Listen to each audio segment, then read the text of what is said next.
Ladies and gentlemen, myself here, Hunter Watson. Got my brother here, Connor Hughes, with me. What's up? Here we go, man. Clutch Culture, podcast number 1, man. We are excited, pumped up. Been a long time coming. We know we've been making you guys wait a little bit for this. Been a little behind on a few things. Had to wait on our first guest, have a little free time. They've been busy. They're balling out on the field and got classwork as well. But really a rundown. We kind of just want to jump into it, kind of tell you really our mission here, what we want to do. A lot of what we want to do is try to just grow these athletes' stories, kind of take you in a day in the life of what it's like in these college athletes' shoes. And kind of everything they go through. What's it like a day when you go 4 for 4 and you hit 3 home runs? And then what's it like when you go for 4 with 4 Ks and you're out of the lineup? How's that weigh on an athlete's mind? That's kind of things we're going to take you through. Just kind of, we're really excited to do this. I'm going to pass this along to, this is my best friend, my brother. Not too many people can honestly say they've had a friendship and a brothership, a true one for 10 years plus. And this is what me and this guy have had, is a great brothership, a great friendship. Glad to call this guy my friend, and we'll pass it to him and kind of let him get into it a little bit. Couldn't said it any better. Right now we are in the middle of watching a Mavericks game as well, so we that's why he's got the Luka jersey on, and I got the Luka poster behind me. But that's how dedicated we are. You know how big of a Mavericks fan I am, so we wouldn't be trying to miss that game as much as we can. But this is the only time we could get our guest in today. But like you said, that this is just the whole podcast is just to see how it is with these athletes. We're not only just D1 athletes, we got JUCO guys, we got coaches, we got some scouts. There's stuff and all that. We want to see what people go through every day. Every story is different. Like I said, mine and his are a lot different, but at the end of the day, it's we're still brothers. So like I said, our first guest, he had the privilege to play with him at A&M. His name is Miko Rodriguez. He's currently at USC, but we are about to bring him in. So we're very excited to have him on our first podcast. He's a really good friend of ours, and let's bring him on. One second. Let's go ahead here. We're gonna bring Miko on here and get him on. Man, couldn't think of a more stand-up guy. Super thankful to have Miko come on here and do this. Know he's super busy playing ball at USC right now, from Grand Rapids, Michigan, but he's kind of turning into a Cali boy. Here he is right here. We got our guy Miko Rodriguez. How's it going, brother? What's going on, fellas? How we doing? Hey, pretty good, man. How about you, brother? How you doing? I'm good, man. Man, you guys look good. Way too long. You guys, man, this has been way too long. Man, it's been a long time, brother. You got that gold chain, that Cali lifestyle, baby. You copied my hair. I'm trying to get the hair out like you is, brother. But man, we thank you for joining us, man. How's everything going? It's going well, man. Yeah, we're right in the middle of the season, so it's definitely a grind, but it's what we signed up for, right? So yeah, no doubt. How's the season going, man? How's things going? How's everything going for you? Not just baseball. How's the personal life going? School, senior, fixing to graduate. Pretty excited about that. Yeah, I'm about to have my diploma. It's crazy. Wow, man. Diploma for so, yeah, I'm pretty pumped up that I was able to get it done in 4 years from graduate and stuff. So right, that perspective, I'm super excited. And baseball wise, dude, it's been a wild roller coaster. We started off hot. I think we were 10-2 at one point, and since then it just kind of ran into a wall. Our first Pac-12 series against UCLA, the energy was just insane because we're starting off conference against our rivals. And we just smacked on them all weekend, won the series. And then since then, we've lost 4 weekends in a row, which has just been crazy turn of events. So we're trying to flip the script again and finish this last half of conference strong. Right. 1,000%. Well, just to kind of give you guys a rundown, of how me and Miko met. This guy was my locker buddy. We used to have some wrestling matches in that locker room. I'll let Miko kind of tell you about that here in a little bit. Man. But this guy was my locker buddy my freshman year.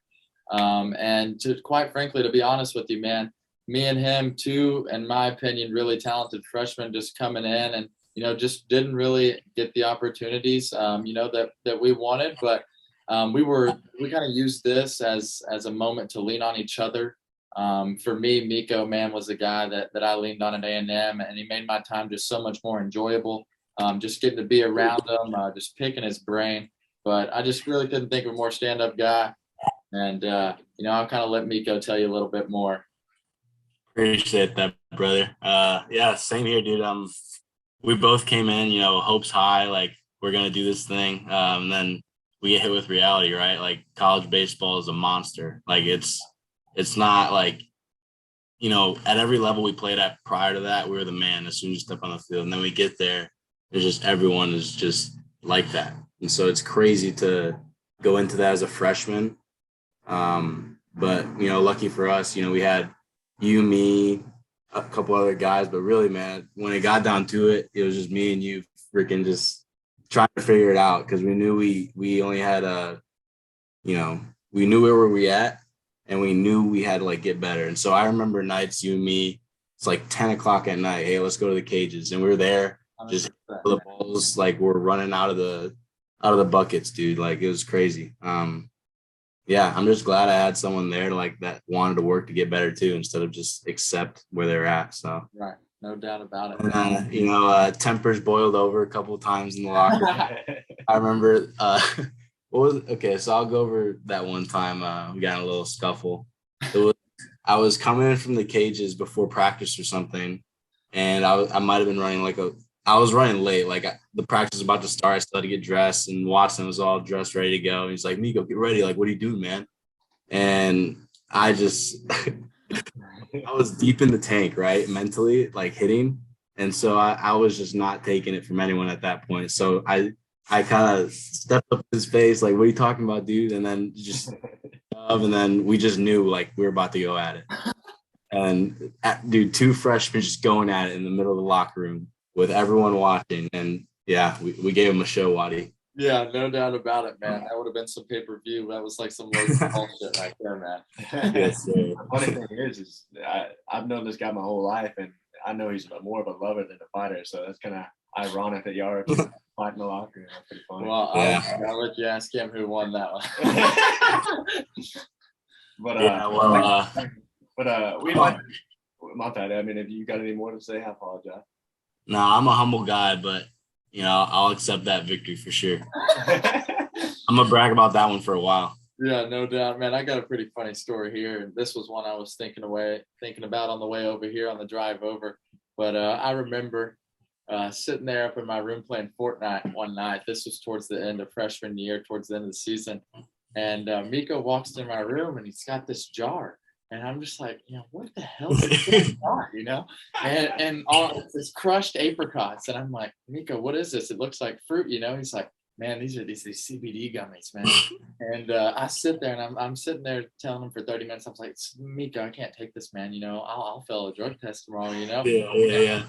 And eventually, I sit there and get on Google and look it up. It's got great benefits. There's nothing bad about it. You can't fail a drug test, anything like that. So eventually I ended up eating that damn apricot, but man, that was a far one. Dude, you thought you were about to try black tar heroin or something, right? I was out, man. Dude, you were calling me afterwards, like, dude, should I really do this? Like, it took you so long to convince you. Like, me too. I thought it was like the biggest deal ever, and now like a little bit older, realize how stupid that whole thing was. Right. No, that's funny, dude. These athletes are getting these professional deals with all these CBD gummies and it's amazing. Yeah, because whenever I had surgery, my last year playing at Navarro, man, it's either I was on that or I was on hydro. Then I had some hydro or I had some CBD on my shoulder, so I couldn't feel a thing. But it's not real.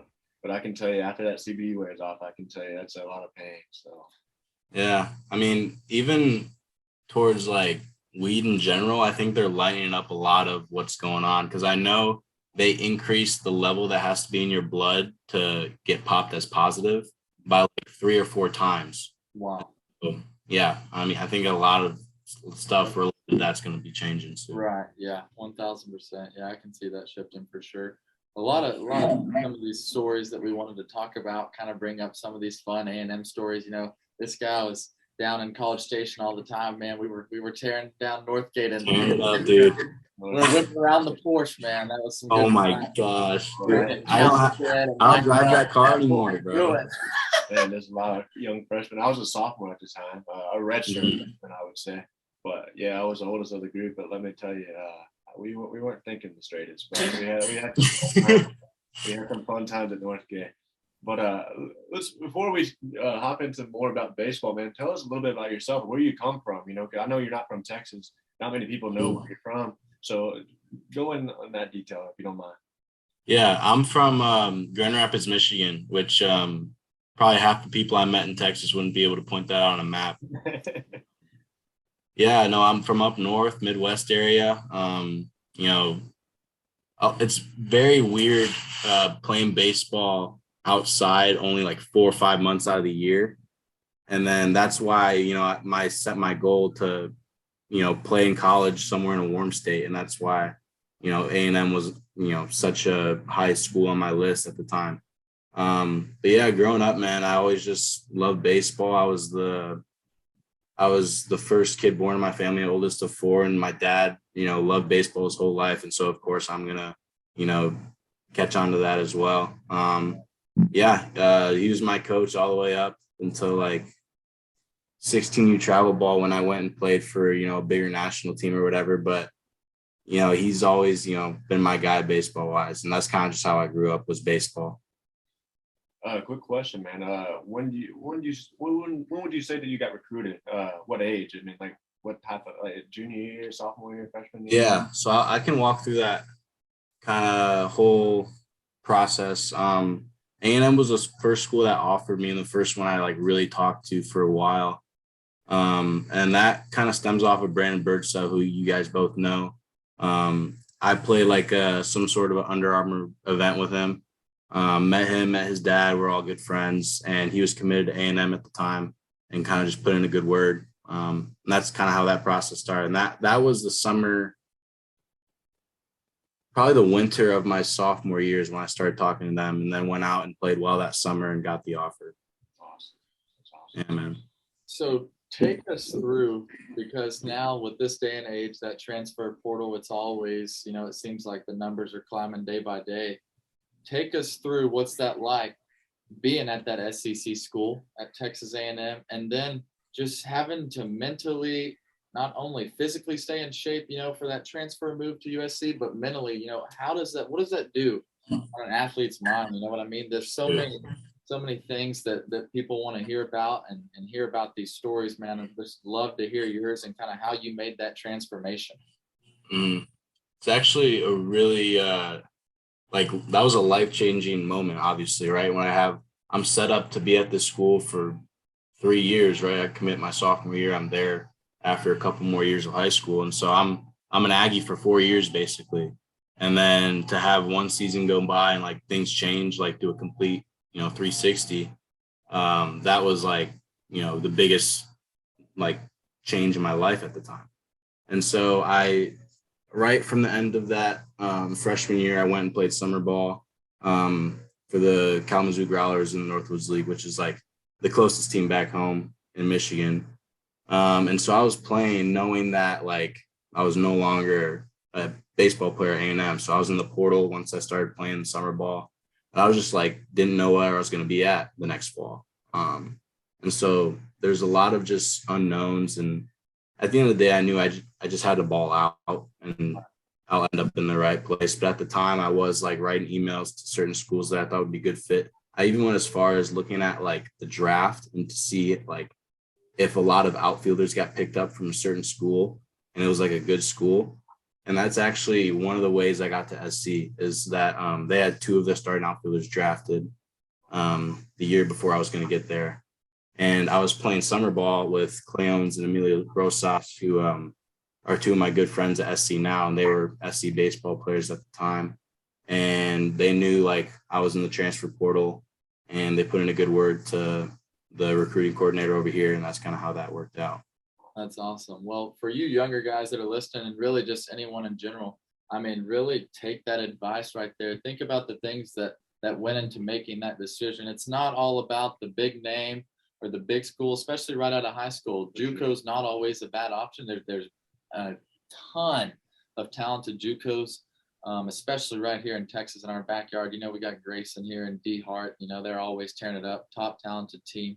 But, you know, think about how he looked about those guys getting drafted and the fact that he was going to be able to come in and play right away. These are types of things that you have to look at and look ahead. That way you can set yourself up for success. You know, Miko is fixing to get a 4-year degree from about as top touted as the university as you can, USC. I mean, that is absolutely awesome. And then, you know, man, get to watch Caleb Williams in the fall. I know there's a ton of people excited about that. That's gonna be a show, man. I can't wait to see Lincoln Riley's air raid offense out there in Cali. Yeah, dude, he walks around that place with the biggest smile on his face, like he's just happy to be here. And so I think it's gonna be a really good fit. Yeah, dude, the amount of talent he's already gotten on the roster since he's joined has been crazy. Obviously, Caleb Williams, who, by the way, is getting the whole team Beats after this season's over. Because he's got that Beats sponsor, just like a multi-million-dollar deal he's got with them. Saw that. He got the women's basketball, awesome. The entire women's basketball team got a set of Beats. And so I think it's gonna, you know, go around the whole athletic department. But yeah, that is awesome. For sure. Yeah, and I know you got a limited time of what we could talk, but I'd like to get in on what's the difference like at A&M to the what's called USC. Is it a big jump, a big difference? I mean, I know big schools, one's in the SEC and one's in the Pac-12. Can you get a little? Yeah, I could talk about that for a while. Guess we'll start with just like the schools itself. A&M is the size of a small city as far as its campus, right? You have to pretty much drive from class to class. You know, how many people is it? Like 60,000? 69,000 or something. Something crazy like that for people that go there.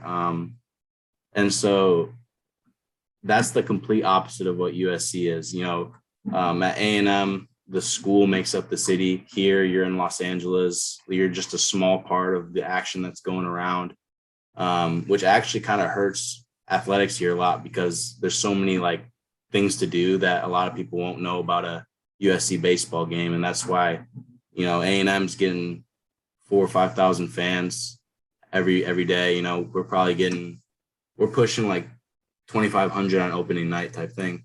Right. And it's definitely a big shift. And then into baseball, Pac-12 versus the SEC, I come out here and I immediately like recognize how talented these like Southern California baseball players are, but the same like, and I'm speaking from like my sophomore year here when certain guys were like on the team that aren't anymore. There was just a crazy amount of talent here from these kids that didn't match up to the work ethic, I think. And at A&M, the roster was filled with just like just grinders, dude. Just 1,000%. Might not have been the most talented guys, but they just would spend 3 hours on a Tuesday night hitting off the tee and off a front toss in the facilities at A&M. And that's one of the biggest differences I noticed. Is that some guys over here do just wake up and just do their thing and they rake.